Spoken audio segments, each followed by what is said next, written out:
Hello, friends. I'm just going to give a few minutes to let people get on. I'm sorry I am behind. I went to log in and my um, camera decided it didn't want to work. So I had to restart because it was just like, nope, no stream today. So I'm getting started a little behind, but we'll still get through our chapters. So if we go a little past our scheduled time, then that's okay because reading is fun and we can do reading whenever. So hopefully you still get to join in and um, listen to me read. I'm going to share my live stream so that people know that I have started. And then we will get going because I am excited to share with you my books. Um,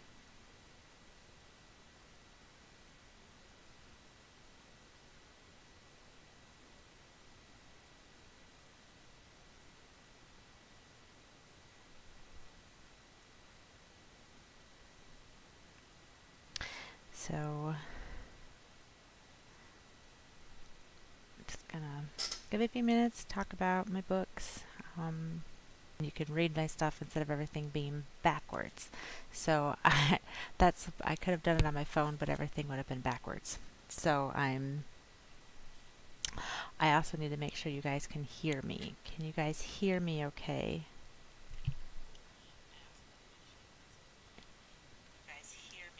Okay, sounds like I am good. So hopefully you can hear me. So when I'm reading, you can actually hear the story. I have an issue with my computer. Likes to turn my mic down, and I did a video. Think the day before Tuesday, I will be continuing the story of Anne of Green Gables. One of my all-time favorites. She's a redhead. I'm a redhead. Um, she's an orphan. I am not an orphan. Um, but I could relate a lot with her just um, on some things, and on other things, she's just so fun and just she gets into a lot of trouble and stuff, and I just love her personality and stuff. So I will be continue this on Tuesday. So join me Tuesday at I think it's 7 p.m. Central Time, I think. Anyway, it's in my events on my page, so please check out my page on Facebook. And you can check out different things that I have going on if I'm doing streams or whatever else. But yeah, I'm going to be doing Anne of Green Gables. Next week, I don't have the first book out here apparently, but I'll be reading the first book in the Mapmaker Chronicles. So I'll be reading a little bit of that next Saturday. My Saturdays are just kind of days for me to just kind of give little snippets of different books.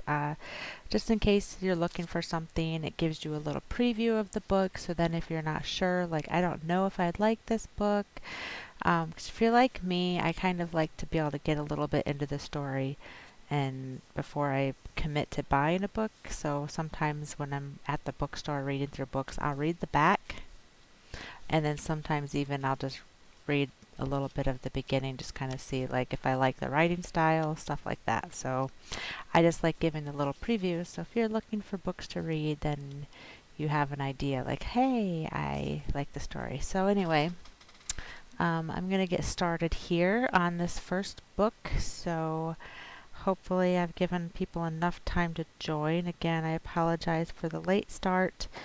Next Tuesday, and I'll make sure that I get on enough and get it going early enough so that if you want to come read with me, then I'm already going and you don't have to wait for me to figure out my computer. So again, sorry about that, but I am just going to get started and we'll see how far we get.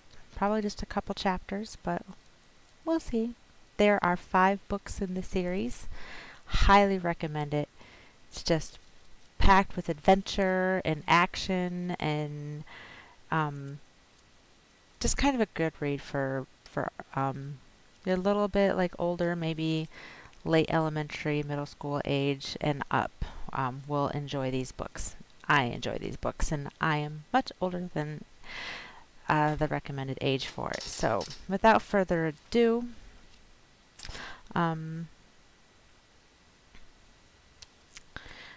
let's get started. It even has like a little map of the world, which is fun. And then we're going to be reading about Wolfhaven Castle. So here's the first book. Here's a map of the castle. So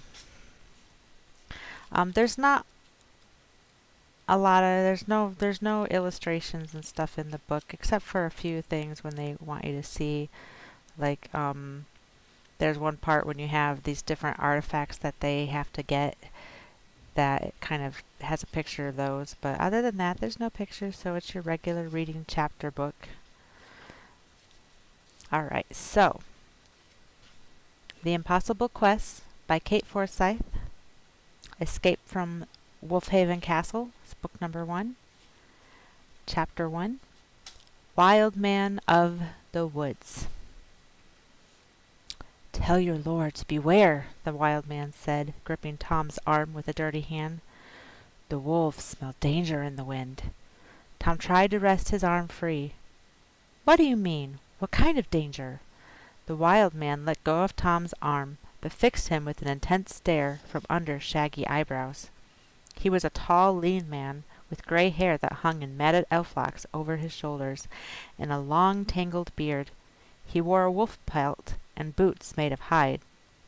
His eyes were icy blue, and over one shoulder he carried a long bow and a quiver of arrows. Tom's wolfhound, Fergus, was growling deep in his throat, all the hairs standing up along his spine. The wild man looked down at the huge dog and said, "Quiet now." To Tom's surprise, Fergus stopped growling, his ears pricking forward. He wagged his shaggy tail. "Tell your lord," the wild man repeated, urgency in his voice. "Danger comes." Then he turned and loped away through the forest. As he disappeared into the shadows, he flung back his head and howled like a wolf. An answering howl came from the east. Fergus whined, straining against Tom's grip, wanting to race after the wild man. "No, Fergus, stay," Tom said. He picked up his bucket of mushrooms, dandelion leaves, and nettles, which had fallen from his hand when the wild man had appeared. Tom's heart was beating hard. He had heard of the wild man of the woods, of course. People said he lived and hunted with the wolves, even in the deep snows of winter, and scorned those who huddled together behind Wolfhaven Castle's high walls. Yet Tom had never really believed the tales. He spent a lot of time in the forest, searching for rare ingredients for his mother, the castle cook. He had never seen any trace of the wild man before. But Tom had seen him now, and felt the bruising clutch of his fingers on his arm. Rolling up his sleeve, he could see the marks where the wild man's long nails had dug in. He rubbed them, then ran down the winding path back towards Wolfhaven Castle, his bucket swinging. Fergus bounded along beside him, ears blown back by the wind. It took almost an hour to reach the edge of the forest. Tom paused to catch his breath. To his left, a river wound through the rolling fields planted with wheat, barley, rye, and old pear trees. The river led into a wide harbor protected from the wild seas by a headland and a long stone causeway. High on the cliff was a castle with 6 round towers crowned with pointed roofs. With his dog at his heels, Tom crossed the humped bridge with its 5 stone arches and walked along the road into the town. As always, the narrow cobbled streets were crowded with people, and Tom had to push his way through. He dragged Fergus away from the enticing smells of the marketplace, where fishmongers, butchers, and bakers shouted their wares.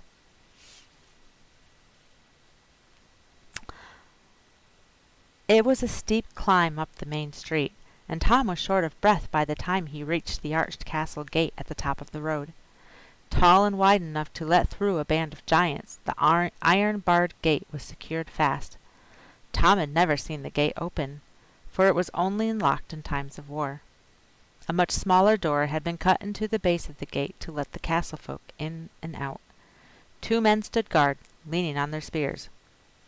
"Afternoon, Tom," the guard named Morgan said, and opened the door to let him through. "Do you know anything about the wild man of the woods?" Tom asked. "Why?" Morgan asked. "You seen him?" Tom nodded. "He grabbed me in the forest, told me to tell my lord that danger comes." Morgan frowned. "Danger?" He scanned the landscape, drowsy and serene under the hot summer sun, then shrugged. "No danger that I can see." "He said the wolves smelled danger in the wind." "Crazy loon," the other guard, Gareth, said. "I wouldn't worry," Morgan said. "Gareth's right. The wild man's as mad as a March hare. Must be to live out there in the wilderness instead of staying safe inside the castle walls." "I must tell the master of arms just in case," Tom said. Gareth sniggered. "Good luck with that, son." "He'll laugh his socks off," added Morgan. "Then give you a clip over the ear for wasting his time." Both guards laughed. Tom felt his face grow hot. With Fergus beside him, he went through the door and into the courtyard of the barbican, surrounded by high stone walls set with window slits. Murder holes, they were called. Anyone who managed to break through the ward gate would be shot down or have boiling oil poured on their heads before they got any deeper into the castle. Tom went through a long passage into the castle's inner ward. To the left was a long building that housed the kitchen and storerooms that were his mother's domain. To the right was the guardhouse, with an archway that led through to the jousting yard. Ahead was the garden, with the great bulk of the castle behind, built of honey-colored stone that glowed in the afternoon sun. Tom stood for a moment outside the guard-room, hesitating. Remembering the urgency in the wild man's voice, Tom took a deep breath and went inside. "Can I see the master of arms?" Tom asked, taking off his shabby blue hat. "What for?" the guard said, looking up from polishing his boots. "I need to get a message to my lord. The wild man of the woods says to beware. There's danger coming." The guard laughed. "Scram, boy," he said. "Sir Kevin is busy getting ready for the mob ball match this afternoon. He has no time for stories." "But what if the wild man knows something we don't?" But the soldier just flapped a hand at him to go away and went back to polishing his boots. Tom crammed his hat back on his head and stepped outside. He could hear yells and grunts coming from the jousting yard and headed that way. Rows of brawny squires were charging as fast as they could towards thick leather bolsters held upright by other boys. Thwack went their shoulders into the bolsters. Smack went the boys down into the dust. "Oof!" they gasped. "Hooray!" shouted those still standing. Tom watched enviously. He loved mob ball, but he was kept too busy in the kitchen to ever get much of a chance to play. Sir Kevin, the master of arms, shouted, "Bring him down! You call that running? Come on, run! Run, I say! Knock him down!" He was a burly man in polished chain metal, with a nose that looked as if it had been broken a great deal many times. His fists were enormous. He shook them as he shouted, "Run! If you're not prepared to hurt 'em, you shouldn't be in the game." At last he noticed Tom. "What is it, boy? What do you want?" he bellowed. All the squires stopped and turned to stare at Tom. Tom stumbled through his message, which sounded more stupid with each retelling. The master of arms stared at him, astounded, then put his fists on his hips and roared with laughter. All the squires copied him, laughing and pointing at Tom. "Ooh, the wolves smell danger," mocked a tall boy with unruly red hair. "Is this some kind of midsummer foolery?" the master of arms asked, when at last he caught his breath. "No, sir. He told me I had to warn the lord," Tom answered. "As if a scrawny little pot-boy like you would ever get to speak to Lord Wolfgang," the redhead said. The master of arms scowled at him. "Did I give you permission to speak, Lord Sebastian?" "No, sir." "Did I say you were allowed to stop running?" "No, sir." "Then run, you thickhead." "Yes, sir." Sebastian at once charged down the field, giving Tom a furious glance as he did so. The master of arms looked back at Tom, arms crossed. "Go on, get out of here. You think I've time for such hogwash?" "No, sir," Tom said and trudged away, Fergus at his heels. As he passed the squires, he heard Sebastian call out, "Back to the kitchen where you belong, pot boy." Chapter 2. Mistress Pippin. "Stir the soup," the castle cook shouted. "Grease the goose. Peel the eels. Pummel the pastry. Are those blackbirds ready for the pie?" She was a small, plump woman with rosy cheeks and fair hair pinned up under her white cap. The pockets of her long white apron bristled with wooden spoons, soup ladles, and basting brushes, and a huge key-ring jangled at her belt. As she called out commands, people rushed to do her bidding. A woman carrying a tall, wobbling jelly in the shape of the castle almost collided with the man with a barrel of eels on his shoulder. Another man hurried in with a stick hung with pheasants, while girls in white aprons and caps stood in a row at the long table, knives flashing as they chopped leeks at high speed. It was boiling hot. Everyone's face was red and damp. Fires blazed at either hearth, and as the bakers opened the bread ovens and slid the bread pans in and out, hot air lifted in clouds of wavering heat. Beside each fire, a small dog ran around and around in a wheel, turning the great haunches of wild boar on their spits, fat sputtering as it splashed onto the coals. One woman was plucking blackbirds in a storm of dark feathers. Another was breaking eggs into a bowl and whisking them into a yellow froth. Yet another was grinding herbs and oil in a granite mortar. The cook now stood at a huge cauldron hung above one of the fires. A thin man hurried to bring her a stool. She hopped up onto it nimbly and bent to sniff the soup. The thin man, who was twice as tall as the cook, twisted his hands together. The cook frowned and drew out a long-handled spoon from her apron. She scooped up a tiny spoonful of broth and sipped it. Her frown deepened. The thin man gnawed his fingernails while everyone nearby turned to watch, holding their breath in anticipation. "Perhaps some time," the cook said, and the thin man rushed to get her a sprig of the sweet-scented herb. She ripped off the leaves and dropped them one by one into the soup, sniffing the steam that roiled out of the cauldron. Maybe a smidgen of salt." "Yes, Mistress Pippin, of course." "More salt," he said. He grabbed a bowl of sea salt crystals, and the cook took a tiny pinch and sprinkled it into the soup. She stirred it once, twice, thrice, then plucked a fresh spoon from her apron and took another tiny sip. Slowly she nodded her head. "Perfect!" The thin man beamed in delight, and everyone around him shook his hand and congratulated him. The cook jumped down from her stool and smoothed her apron. Then Tom's stomach rumbled loudly. It had been a long time since breakfast, and the steam from the soup smelled delicious. The cook turned around, hands on hips. "Tom, at last! Where have you been all this time? Did you find my mushrooms?" "Yes," Tom began.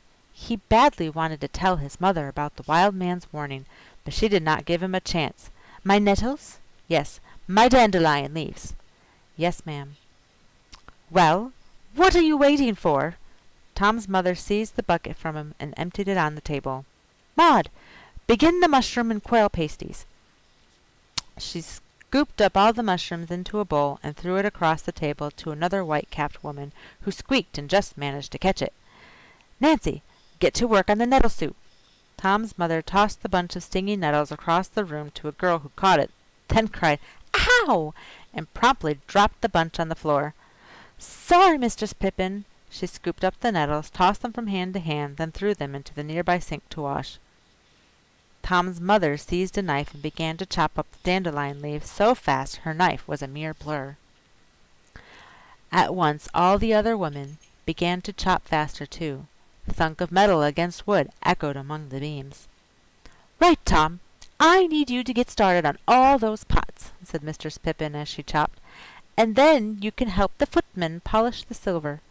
We have unexpected guests for the midsummer feast tonight, and need to lay another 24 places, and get that dog out of my butter barrel." Tom dragged Fergus's nose away from the butter, wondering how his mother had known what the wolfhound was doing. "Ma'am," he said, but she was too busy chopping to hear him. He called her again, more loudly this time, and his mother paused and looked at him in surprise. "What is it, Tomkin?" I met the wild man in the woods today." Mistress Pippin's knife fell with a clatter to the floor. She stared at Tom. eyes round. "The wild man?" When Tom nodded, she looked around her as if making sure nobody was watching or listening, then caught Tom's shoulder and drew him down the kitchen and into the chill of the buttery.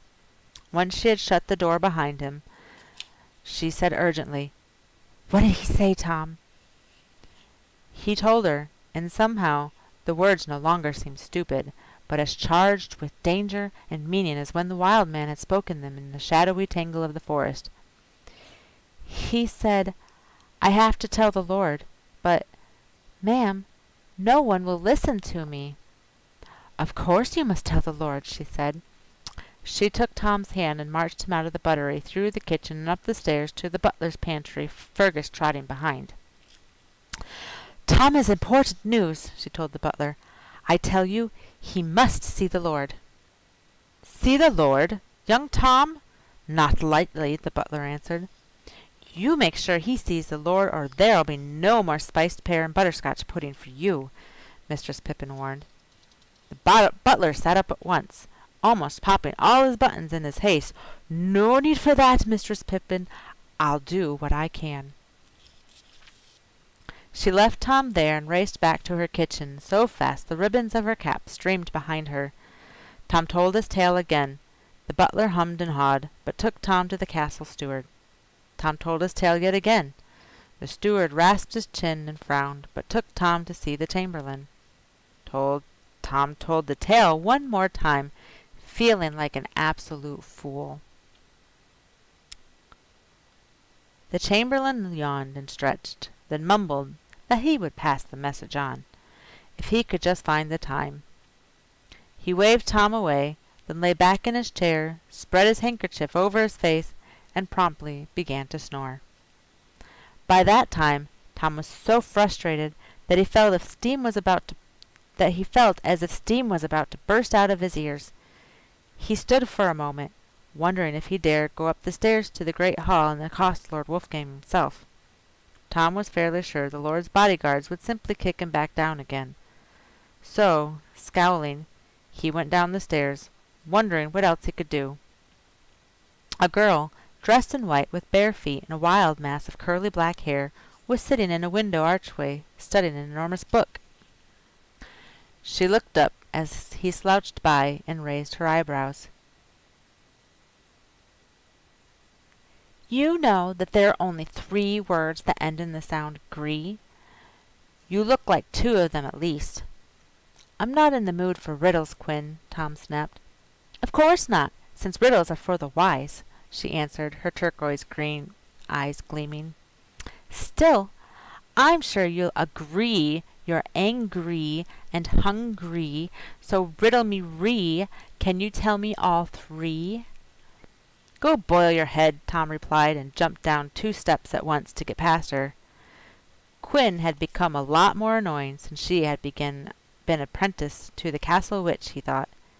"You go boil yours," she answered and stuck her tongue out at him. Chapter 3. Mob Ball. A huge roar from the jousting yard rang through the inner ward. The mob ball game must have started. Tom had no wish to scrub pots, and so he hurried away from the kitchen and ran instead towards the playing fields. Fergus bounded beside him, his tail wagging. The stands were filled with crowds of people, shouting and waving flags and drinking pear cider, called Merrylegs by some and Mumblehead by others, for its effect on those who drank it. In the center of the field, boys in green or red jerkins jostled and fought over the ball, which was made from an inflated pig's bladder. Tom had watched the game many times and knew the squires in red always beat the serving boys. They had time to train and play against each other, while the serving boys were always too busy with their work to have much free time to practice. One serving boy in green seized the ball and ran towards the goal post at the far end of the yard, but the red-headed squire Sebastian put one foot to trip him, and he fell flat on his face. Sebastian grabbed the ball and ran towards the other end. 3 boys in green caught him around the waist and shoulders, but Sebastian just kept on running, dragging them along behind him. One by one they fell and were trampled under the rush of feet as everyone raced after the red-headed boy. One of the boys came up howling, both hands clamped across a bloody nose, and he was pulled off the field by a man-at-arms, his head dunked into a bucket of icy water. There were no rules in mob ball, only speed, strength, and bravado. On impulse, Tom ran up to the boy with the bloody nose. "Your team's one man down now. Give me your jerkin." The boy with the bleeding nose pulled off his green jerkin. "Watch out," he warned. "The squires play rough." Tom nodded, shrugging himself into the jerkin. He and his friends played mob ball together whenever they could, but Tom had never played in an official midsummer match before. His time spent roaming the forest had made him lean and swift, and his arms were strong from scrubbing pots. He was sure he could hold his own against the rough squires. He ran out into the field just as Sebastian kicked the ball towards the goal post. Tom jumped high, caught the ball, and began to run towards the far end of the field. It felt good to be in motion, and even better to be playing against those arrogant young lords who had mocked him earlier. Tom was determined to show that he was just as good as they were, even if he was just a lowly potboy. He dodged and swerved, slipping through the hands that reached to yank him down. Fergus ran with him, barking with joy. "Get him!" Sebastian shouted as he launched himself at Tom's back. Tom sidestepped, and Sebastian hit the dirt.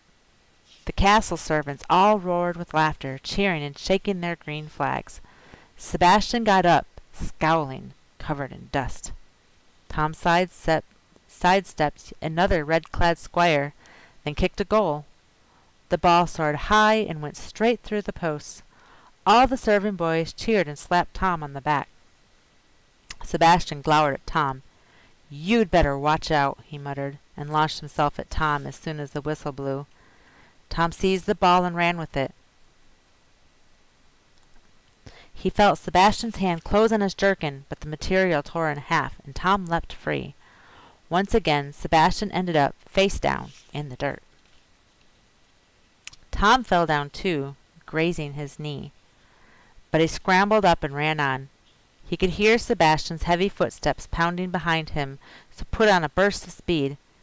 It was as if all his anger and frustration gave his feet wings. He ran all the way to the other end of the field and dived through the goal post to score another goal. Fergus barked and leapt up to lick Tom's face. Then the rest of his teammates reached him, shouting in delight. "It's 2-2 now," the stable boy called. "We just need one more goal, and we'll beat the squires for the first time in 17 years. The whistle blew, and Sebastian kicked the ball hard. It practically flew the whole length of the field. Tom ran as fast as he could, determined not to let him score another goal. Sebastian was running too, but Tom was faster. He got to the ball a scant second before the squire and kicked it away. The gardener's boy caught it and ran like a hare. He passed it to a stable boy, who passed it to a pot boy, who passed it to the falconer's apprentice, who passed it to Tom. Then Sebastian took him down. As Tom hit the dirt, the ball flew up out of his hands. Sebastian jumped for it, but Fergus leapt past him, snatching the ball in his jaws.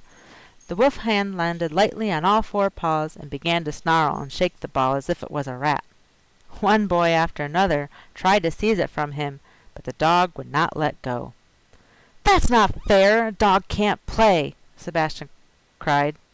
"No rules in mob ball," Tom panted, racing up to Fergus. "Drop it, boy!" Fergus dropped it obediently. Tom grabbed the ball and ran for the goal line. Feet pounded behind him. He feinted, sidestepped, and swerved unexpectedly to the left. Sebastian hurtled past him and landed flat in the dust again. Tom kicked the ball as hard as he could, and it soared between the goals. Tom cheered and raised his arms in victory, running back towards his new teammates, who hoisted him high on their shoulders. Green flags waved wildly. All the servants cheered and whistled and crashed together their tankards of pear cider. "Flat-footed fools!" Master of Arms bellowed at the crestfallen squires. "You'll be up at dawn and train until midnight from now on, you thickheads!" As Tom was carried from the field, high on the shoulders of his teammates, he looked back at Sebastian, getting up from the dirt where he had been well and truly trampled. "I'm going to get you," the squire mouthed at him. "Just you wait."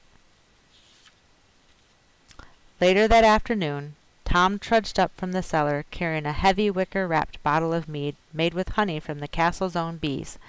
He walked slowly, his body aching from the mothball game, his thoughts once more occupied with the wild man's warning and his failure to deliver it. Why would no one listen to him? What if the castle was really in danger? Fergus growled deep in his throat, and Tom at once tensed.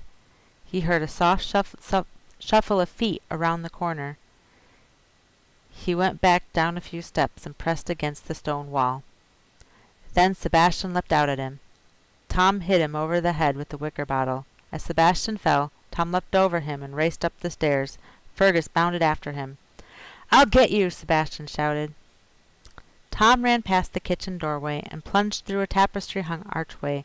It led to the servants' stairs, a steep, narrow set that curled inside the walls of the castle so servants did not have to carry chamber pots or trays of dirty dishes where the lords and ladies might see them. Tom had hoped Sebastian would not see him duck through the tapestry curtain, but he wasn't quick enough. In seconds the red-headed squire was after him again, with Fergus bounding ahead. Tom leapt up the steps as fast as he could. The staircase branched, the left-hand turn leading to a staircase that spiraled up into the ladies' tower. Tom scrambled that way, bent over double and using his hands to get along faster. Then Fergus ran straight under the feet of a servant carrying a tray. The servant fell head over heels down the stairs, wiping out Sebastian as he fell. Clang! Clatter! Clank! Crash! The two of them tumbled all the way down to the bottom. Tom kept clambering upward, taking one turn, then another, till he was climbing higher into the castle than he'd ever been before. It looked like no one had been there in centuries. Dust lay thick on the steps. Cobwebs hung in filthy tatters. Bats screeched away into the shadows. Fergus whined. His ears and tail drooped. "Now we just need to find a way out," Tom said, searching for a window or door in the walls that would give him some sense of where he was. One that doesn't involve going back the way we came. His feet stirred up clouds of dust, and Fergus sneezed. They kept on climbing. The staircase had become so narrow that Tom's shoulders brushed against the wall on either side, while the steps were so steep that it was like climbing a cliff. His calf muscles ached, and his throat was dry. "Maybe we should go back," Tom murmured slowing. Fergus whined and ran forward eagerly, pushing his nose against a faded old tapestry. He looked back at Tom and whined again. "What have you found, boy?" Tom asked. The tapestry showed a maiden sitting in a meadow, a dark unicorn lying with its head resting in her lap.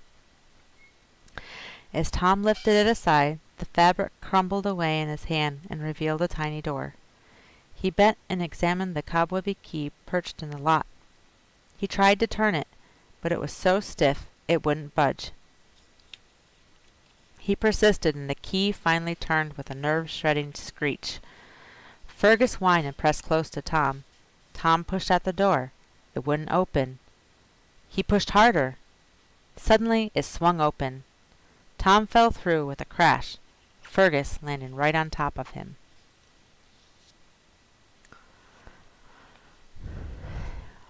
Well, that's the first 3 chapters of The Impossible Quest. If you've joined me, thank you for joining. And I hope you like the story, because I really like it. We've met 3 of the main characters in the story so far, which is Tom, Quinn, and Sebastian. So if you want to read more, let me know. I'll tell you how you can get hooked up with the book. But I think that's it for today. Probably read for a good 30 minutes or so. I really appreciate your support and coming to see me and listen to me read. And again, join me Tuesday for Anne of Green Gables. We left off, we'll start in chapter 9. I'm going to read all the way through. I got through 8 chapters on Tuesday. We'll see how far we get this Tuesday. And I will just continue through this series on Tuesdays. Again, join me next Saturday for the Mapmaker Chronicles, the first book in the Mapmaker Chronicles.